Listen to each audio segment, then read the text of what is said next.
The old house stood on a hill shrouded in shadow. It watched the family with empty eyes, Sarah, Michael and young Ben. They were a family looking for a fresh start. The house, with its peeling paint and overgrown lawn, promised that and more. It promised peace, it promised quiet, it lied.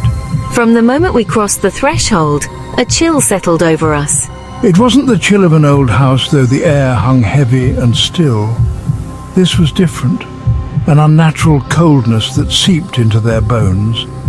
Ben, ever sensitive, felt it most. Clinging to his mother's hand. Mom, I'm scared.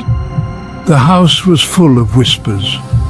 The floorboards creaked under their tentative steps. Shadows danced in the corners, cast by the flickering light from the hallway chandelier. This was their new home. This was where their fear began. The basement door was a heavy wooden slab. It was bolted, padlocked and reinforced with a metal bar, a testament to something unseen, something best left undisturbed. Michael tried the handle, once, then again. It wouldn't budge. Strange. Why lock it up so tight? Ben, his small face pale, pointed a trembling finger. Shadow. I saw a shadow. Sarah dismissed it as a child's imagination, but a seed of unease had been planted, the locked door, the whispers, Ben's fear. The house was watching them, judging them. The house was no longer a home. It was a presence, silent, waiting. The noises started subtly.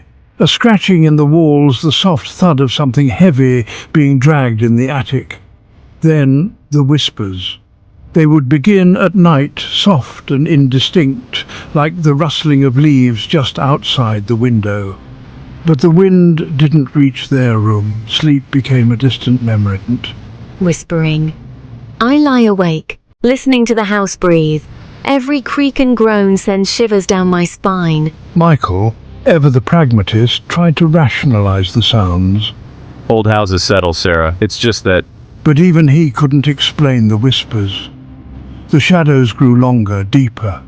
They seemed to writhe and twist, taking on shapes that made Ben whimper in terror. The house was no longer content to whisper.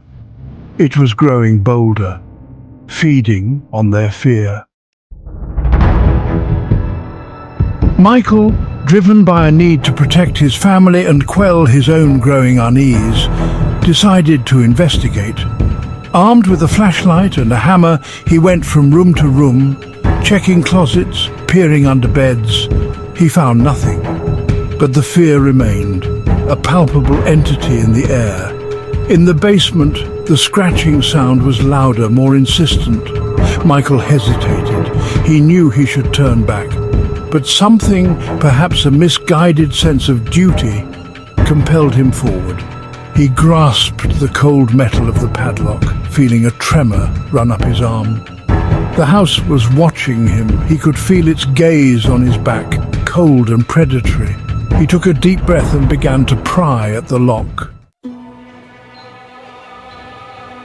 Michael, no, don't go down there. Sarah watched Michael disappear down the basement steps, his silhouette swallowed by the darkness below. My heart, it's pounding so hard. This is a mistake. I know it. This house, this entity fed on their fear, and Michael, despite his bravado, was afraid. Mom, I'm scared. Ben clutched her hand, his small body trembling.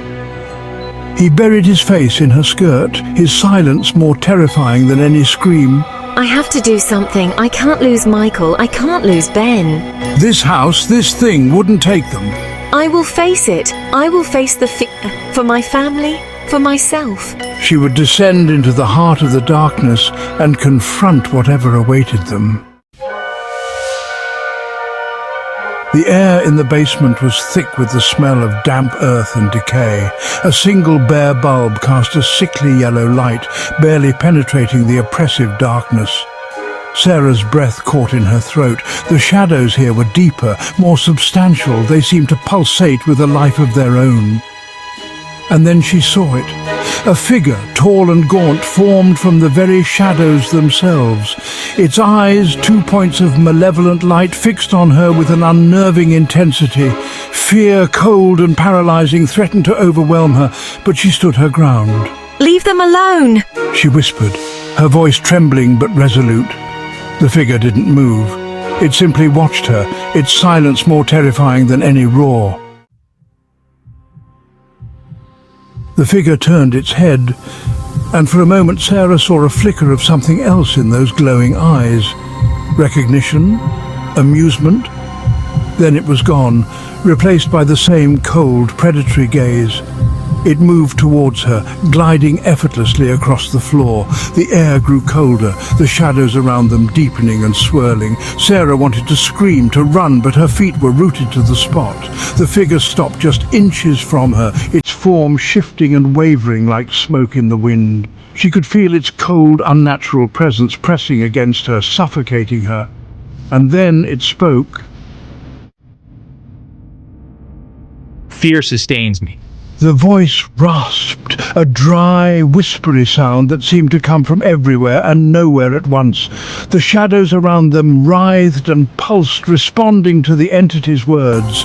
Sarah felt a scream building in her chest, a primal shriek of terror. She looked down at Ben, his face pale and stricken, and knew she had to get him out of there. But it was too late. The figure lunged, not at Sarah, but at Ben. There was a flash of darkness, a gasp of cold air, and then silence. Ben was gone. Sarah searched frantically for her son, her heart pounding in her chest. But Ben was gone, vanished without a trace.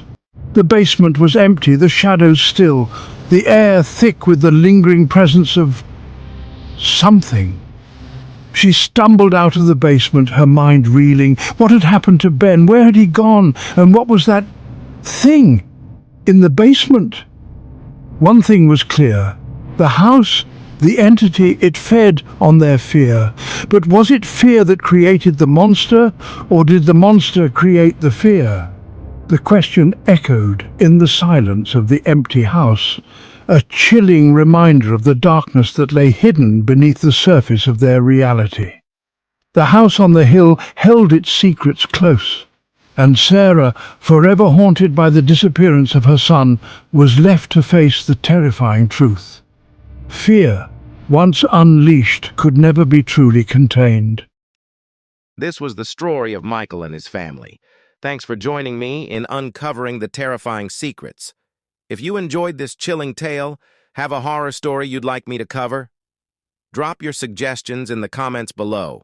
I'm always watching. If you enjoyed this chilling tale, check out The Abandoned Asylum.